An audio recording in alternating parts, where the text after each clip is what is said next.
तो हाय दोस्तों, अभी पावर स्टार पवन सिंह का एक वीडियो वायरल होना शुरू हुआ है। दरअसल इस वीडियो के बारे में बात कर रहे तो उसके पहले रिक्वेस्ट है कि चैनल को सब्सक्राइब, वीडियो को लाइक करना बिल्कुल मत भूलना।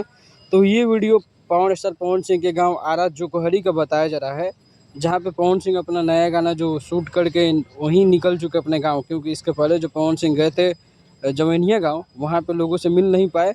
उस पर आरा अपने गाँव चले गए। फिर उसके बाद वहीं पे दुकान से प्रसाद वरसाद खरीदते हुए दिखाई दे रहे हैं वीडियो में। वहीं पे कोई आस-पास में कोई मंदिर है जहाँ पे पवन सिंह पूजा अर्चना करने के लिए रुके हुए थे अपने गाँव आरा के चौक पे ही। और एक और न्यूज़ सामने निकल के यहीं आ रही है कि पवन सिंह के मैनेजर ने एक इंटरव्यू दिया है, जिसमें उन्होंने ये बोला है कि पवन भैया को जवैनिया गाँव में खुद लोगों से जाके मिलने का मन था, लेकिन पवन भैया उन लोगों से नहीं मिल पाए। इसलिए दोबारा भी हम लोग प्लान कर रहे हैं कि भविष्य में एक बार और ज़रूर इसी तरह का मदद का सामान लेकर के जवैनिया गाँव दोबारा जाना होगा हम लोगों का। और इस बार अच्छे से जाके जनता के बीच में पहुँचेंगे पवन सिंह और लोगों से मिलेंगे और उनकी परेशानियों को समझेंगे। तो बस इसी तरह का अपडेट है। इसी तरह का अपडेट आगे पाने के लिए चैनल को सब्सक्राइब, वीडियो को लाइक करना बिल्कुल मत भूलना।